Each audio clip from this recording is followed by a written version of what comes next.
இப்போ நிறைய பேர் எப்படி இருக்காங்க தெரியுங்களாங்க? இந்த குதிரையும் மான மாதிரி தாங்க இருக்கிறாங்க.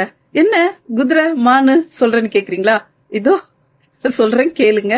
ஒரு குட்டி கதை பிடிச்சிருந்துச்சுன்னா ஷேர் பண்ணுங்க, லைக் பண்ணுங்க அண்ட் ஃபாலோ பண்ணிக்கங்கப்பா ப்ளீஸ்.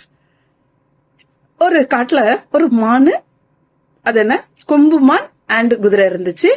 அந்த குதிரைக்கும் மானுக்கும் சண்டை போட்டதுல என்ன ஆச்சுன்னா, குதிரைக்கு அந்த மான் என்ன பண்ணுச்சு, அந்த கொம்பை வச்சு நல்லா கீறி விட்டுருச்சு. இவருக்கு ஒரே பொறாமையா போச்சு. என்னடா என்ன போய் கீறிடுச்சு இது அப்படின்ட்டு, இது ஏதாவது ஒரு வழி பண்ணாம நம்ம விட போறது இல்ல அப்படின்ட்டு அந்த பழி வாங்கணும் அப்படிங்கிற ஒரு உணர்வோட போச்சுன்னா அது ஒரு வேடனை பாக்குது. வேடன் மரத்தடியில நல்லா ஜம்முன்னு படுத்துட்டு இருக்காரு. அவரு போயிட்டு சொல்லுது, வேடனே எனக்கு இந்த மாதிரி ஒரு மான் இருக்கு, நல்லா கொழுன்னு நல்லா இருக்கு அந்த மானை நீ எப்படியாவது வேட்டையாடிடு அப்படின்னு சொல்லுது. அது சொல்லுது, ஆமா எனக்கும் ஆசைதான், ஆனா என்ன பண்றது, அது வேகமா ஓடுமே, என்னால ஓட முடியாதே அப்படின்னு சொல்றான் அந்த வேட்டைக்காரன். அப்படியா, நான் வேகமா ஓடுவேனே, அதை விட நான் வேகமா ஓடுவேன், வா என் மேல ஏறிக்கோ, போய் நீ அதை அடிச்சிரு அப்படின்னு சொல்லி அந்த குதிரை சொல்லுது.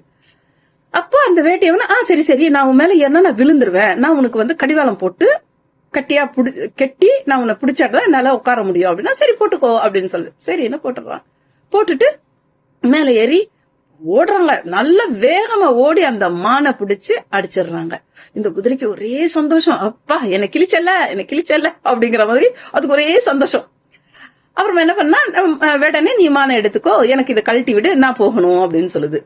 அதுக்கு வேடன் சிரிக்கிறான். சிரிச்சுட்டு சொல்றான், நான் உனக்கு உன்னுடைய விரோதியான மானை அடிச்சுட்டேன்ல, அப்போ நீ எனக்கு எப்பவுமே அடிமையா இருந்துதான் ஆகணும், இந்த லாம நான் கழட்ட மாட்டேன், நான் எங்க போகணுமோ எங்க வரணுமோ நான் என்ன சொல்றேனோ அந்த மாதிரி நீ செஞ்சுக்கிட்டு இருந்துதான் ஆகணும் அப்படின்னு சொல்லிட்டு மேல ஏறி உட்கார்ந்து லகாம புடிச்சுக்கிட்டு ஓட்டிட்டு போயிட்டு செம்மையா வேலை வாங்குறான்.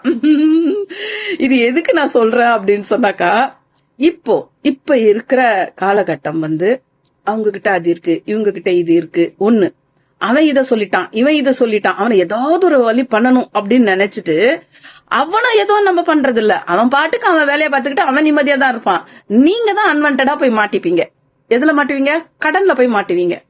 அதனால தேவை இருக்கு, வேணும் அப்படின்றது, வேணும் ஆசைன்றது நிறைய இருக்கும்பா.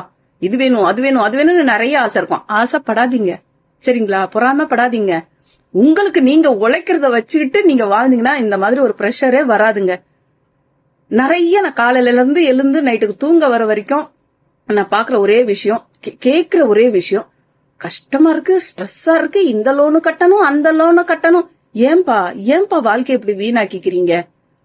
வாழ்க்கையா அல்லாஹ்க்காக வீணாக்காதீங்க சரிங்களா? சம்பாதிக்கிறீங்களா, 100 ரூபாய் சம்பாதிக்கிறீங்களா, அதுல 60% எடுத்து வச்சு 40% போதும் நீங்க சாப்பிடுங்க. அந்த 60%ல சேர்த்து வச்சு எந்த பொருளா இருந்தாலும் நெட் கேஷா வாங்குங்க, நெட் கேஷா இருங்க. அவங்கிட்ட இருக்கு இவங்கிட்ட இருக்கு அந்த மாதிரி தயவு செய்து போய் மாட்டிடாதீங்க. ஸ்டோரி பிடிச்சிருந்துச்சுன்னா கண்டிப்பா ஃபாலோ பண்ணிக்கங்க, லைக் பண்ணுங்க, ஷேர் பண்ணுங்கப்பா. ஷேரே பண்ண மாட்டேன்றீங்க, கமெண்ட் போடணும்னா அவ்வளவு கஷ்டப்படுறீங்க. ஃப்ரீ தான்ப்பா, அதெல்லாம் போடுங்க.